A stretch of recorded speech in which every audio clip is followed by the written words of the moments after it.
벽운사 지산 스님입니다. 구독 버튼과 좋아요를 꼭 눌러주십시오. 그것이 부처님법을 열심히 전달하는 것에 큰 힘이 됩니다. 추운데 오시느라고 애쓰셨습니다. 안녕하십니까. 눈 깜빡할 사이에 육제가 됐어요. 다음 주에는 회양을 하는 날입니다. 육제 동안 얼만큼 오셨는가 한번 생각을 해보세요. 제가 보기에는 육제 동안 육제를 다 오신 분은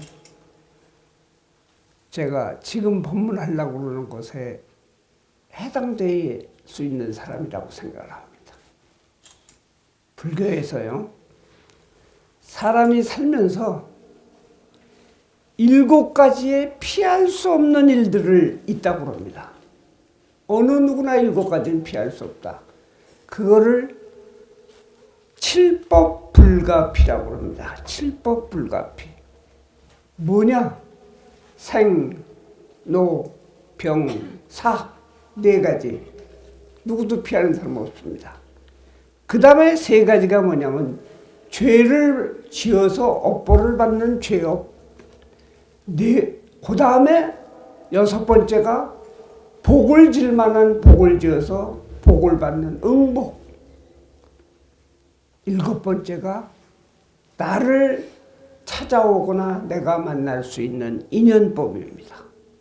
그래서 이걸 칠법불가피라고 하는데, 앞에 4가지는 누구든지 피할 수가 없는 것이고 뒤에 3가지는 불가피하지만 좀 덜 받기도 하고 더 받기도 합니다. 살면서 잘만 다져보면 6번째 얘기하는 응복, 복을 받을 만한 일을 해서 복을 받는 것은 받을 수가 있습니다. 하지만 우리가 5번째인 낙태는 죄업이에요. 바로 무거운 살생이라는 첫 번째 죄업이요. 맨 마중에 얘기하는 7번째, 나를 찾아온 인연을 하고 헤어지게 버려진 이런 인연. 그러니까 결국은 이 죄를 지는 것이 5번째하고 7번째를 2가지를 같이 재니까 요즘 법적인 용어로 특정범죄 가중처벌에 걸려요. 이게 2가지가 같이 다 들어오니까. 우리가 피할 수 없듯이 한 번 지은 죄는 언제까지나 업장으로 남아있다고 그래요. 업장은 죽어서도 윤회를 하면서 어떤 형태로라도 갚긴 꼭 갚아야 된다는 얘기예요. 해서 업장은 사면이 없다고 그래요. 사면이 없는 빚 중에 빚인데 그거를 업장이라고 얘기를 합니다.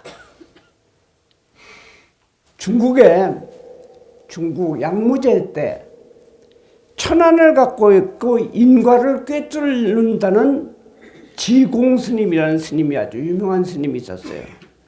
이 스님이 어떤 부잣집에 초청을 받아가지고 거기 가서 독경을 하게 됐어요. 연불나고 이 집에 제를 지내주게 됐는데, 독경을 하려고 막 목탁을 탁 들고 목탁을 딱딱딱딱 두들기다 갑자기 목탁을 땅에다 딱 놓고 하는 얘기가 한탄을 하는 거예요. 탄식을 하면서 참으로 기이하고 괴상하구나.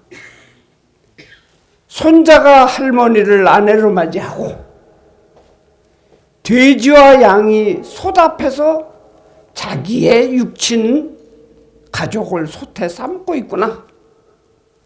딸은 어머니의 고기를 먹고 아들은 아버지의 가죽으로 푹을 두드리면서 파한대소하고 웃고 있구나. 부자가 놀라갖고 지공스님은 그 무슨 뜻입니까? 그러니까 지공스님이 손자가 할머니를 아내로 맞이한다는 것도 전생의 마지막 일이 있었기 때문이다.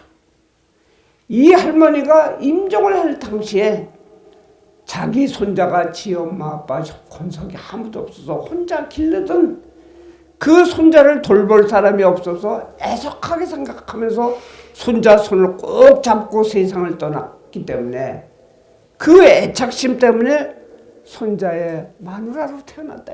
태초로. 또 돼지와 양이 솥앞에서 육친을 삼고 있네도 이것도 과거생에 기인된 것이다. 사람에 의해서 죽이고 도살된 돼지와 양이 그 다음 생에는 반대로 사람으로 태어났고 그 이전에 나를 잡아먹었던 육친 권속이 축생으로 태어났기 때문에 솥에서 삶겨서 사람이 있게 먹히니 이것도 묵은 빚을 갚는 것이 아니냐는 얘기예요. 딸이 맛있게 먹는 것도 그 이전에 자기 어머니인 줄 모르고 먹고 있다 얘기. 또 북을 치는 아들이 가만히 보니까 이 북의 가죽이 놀랍게도 자기 아버지 부친이 다음 생에 받은 몸인 당나귀의 가죽으로 만든 것이다. 이건 무엇을 뜻하냐? 사람이 즐거워하면서 놀 때 누가 이와 같이 복잡다단한 인과를 알겠는가? 여러분들 그거 다 하려고 하면 상당히 피곤하죠. 그렇지만 그렇게 얽혀있다는 것은 알아야 된다 이게.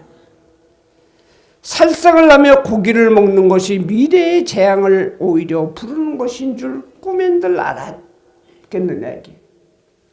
여러분들도 불가피하게 한 사람도 좋아서 낙태하신 분들은 없어요. 어쩔 수 없게 이렇게 한다 하더라도 그게 미래에 내가 이 자리에 와서 이렇게 참여를 하고 이런 과보를 받고 있게 되는 것이다 이게. 제가 이 위령제를 하고 나면요, 여기 계신 분들도 제가 묻질 않아서 그러는데 이번에 처음 참석하신 분들 보면 분명히 위령제 하고 난 이후로 꿈을 꾸셨을 겁니다. 거의 80% 90%가 꿈을 꿔요. 애들이 종종 가는 거 소풍 가는 꿈도 꾸고 여러 가지 꿈을 많이 꿉니다. 종류가 저거 얘기하는데 또 우리가 살다가 보면 무슨 일이 있겠습니까? 언젠가는 불현듯이 어떤 장면 어떤 장소에 내가 딱 왔는데 이거 언젠가 내가 본 거 같은 데가 있어요. 여러분들 그렇습니까? 안 그렇습니까? 다 그럴 거야. 아, 이 장면 내가 언젠가 꿈인가 어디서 봤는데 하는 그것이 있습니다. 생전 처음 왔는데 분명히 선명하게 이 순간을 기억을 하게 되는 것은 바로 전생에 업보가 있다는 것을 반증하는 거예요. 우리가 수자쟁에 대해서 천도제를 하지만 생명이라는 인식을 제가 얘기 꼭 해야 됩니다. 근데 우리나라가 굉장히 잘된 나라 중에 하나예요. 우리나라에는 45, 38 하면은 실제 나이는 만 나이로 37이라고 합니다. 우리나라는 꼭 만 나이를 쳐요. 만 몇 살이나 무슨 몇 살이나 하는 것은 나머지 그 기간은 태네의 뱃속에서 생명이 자라던 기간을 얘기를 하는 거예요. 그러기 때문에 만 나이를 이렇게 치게 되는 겁니다. 여러분들 사면을 받을 수 없는 죄업을 지었다고 내가 가중처벌까지 받아야 된다고 얘기했지만 대신 사면은 못 받아도 내가 진 빚을 절반으로 탕감할 수 있는 방법은 있습니다.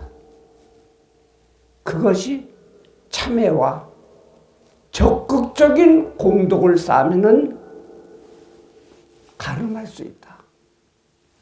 저희가 자랄 때 제가 20대고 30대는 그런 얘기 있었어요.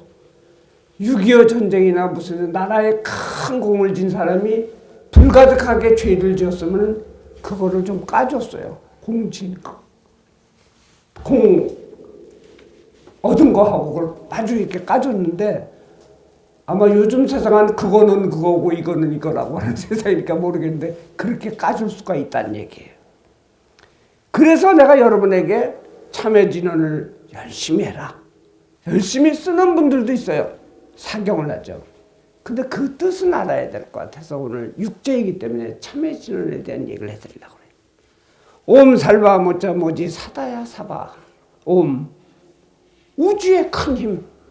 살바 모든 거에 대한 일체. 모자가 부처라는 뜻이에요. 모자 부처.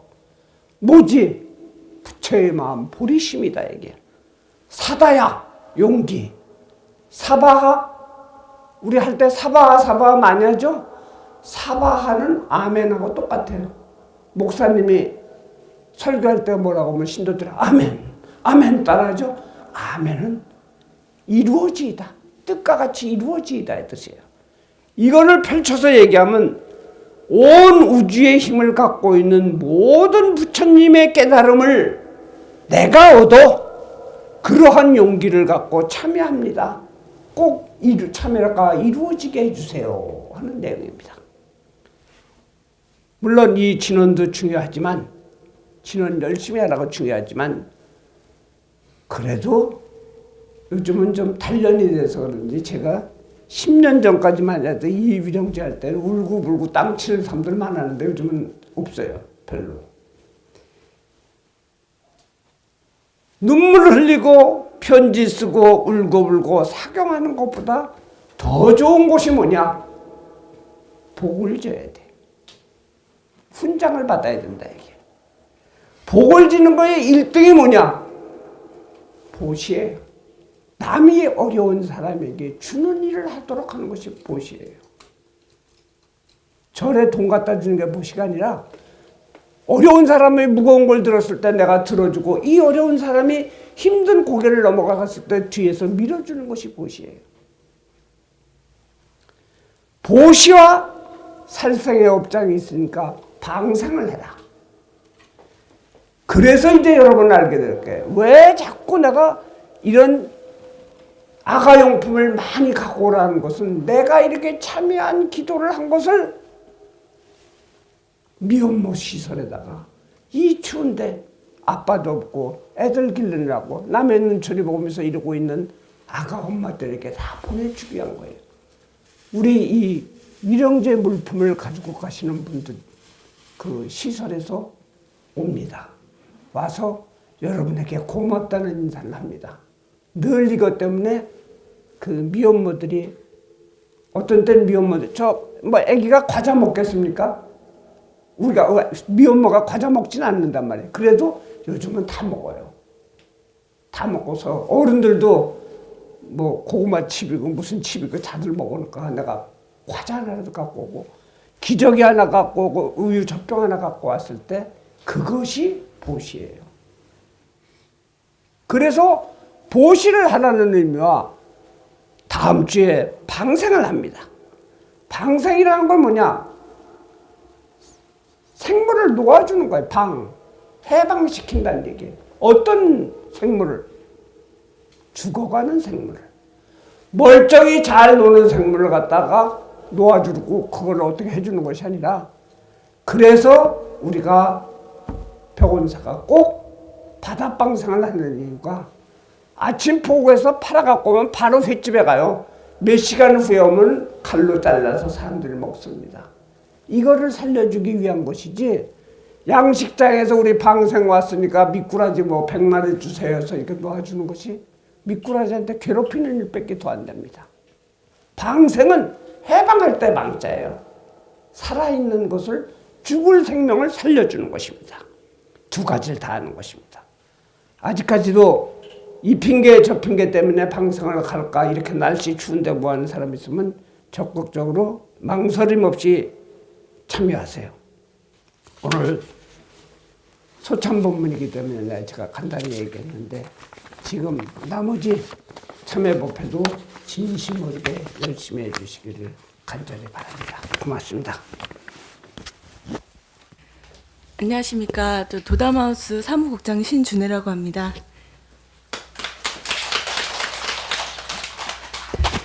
저희 도담하우스에 대해서 간단하게 좀 말씀드리도록 하겠습니다. 아까 이제 말씀하신 것처럼 저희 시설은 미혼모들이 생활하는 곳입니다. 지금 현재 8명의 엄마들이 생활하고 있고요. 아이가 지금 3명이 있습니다. 1개월, 2개월, 4개월 친구가 같이 생활하고 있는데요. 올 한 해는 되돌아보면 참 좋은 일들이 많았습니다. 사실은 입양을 선택하는 친구들이 이전에는 훨씬 더 많았습니다. 근데 올해 같은 경우에는 엄마들이 좀 용기를 많이 내어 주셔서 아이를 직접 혼자 힘으로도 길러보겠다고 선택을 좀 많이 해주셨고요. 그래서 저희가 생활을 같이 해 오고 있지만 사실은 아직까지는 사회적으로 많이 따거니설들이 많은 게 사실입니다. 그럼에도 불구하고 어차피 이겨낼 거면 같이 이겨내겠다라는 친구들이 좀 많아서 저희는 좀 행복한 한 해였고요. 저희 친구들 중에서 좋은 예를 하나 좀 설명을 드리자면 요번에 그 검정고시 중학교 합격자가 한 명 생겼습니다. 그리고 검정고시 고등학교 과정을 지금 준비 중인 친구가 있고요. 그다음에 간호조무사하고 같이 준비를 해서 아이를 잘 키우겠다고 노력하는 친구가 있고요.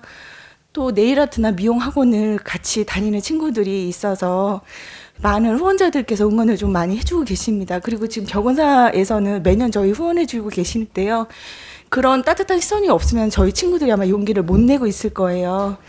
아직까지는 이제 길거리 다닐 때도 좀 어린 친구들이 배가 부르면 어떻게 보시는지 좀 생각을 한번 해봐 주셨으면 좋겠는데, 그 친구들한테는 따뜻한 시선이 아마 나아갈 때 아이들하고 같이 큰 힘을 가지고 생활할 수 있도록 그렇게 봐주시는 게 좀 많이 도움이 될 것 같습니다. 앞으로도 많이 관심 가져주시고요. 후원 다시 한번 감사드린다는 말씀 드리고 싶습니다. 네, 감사합니다.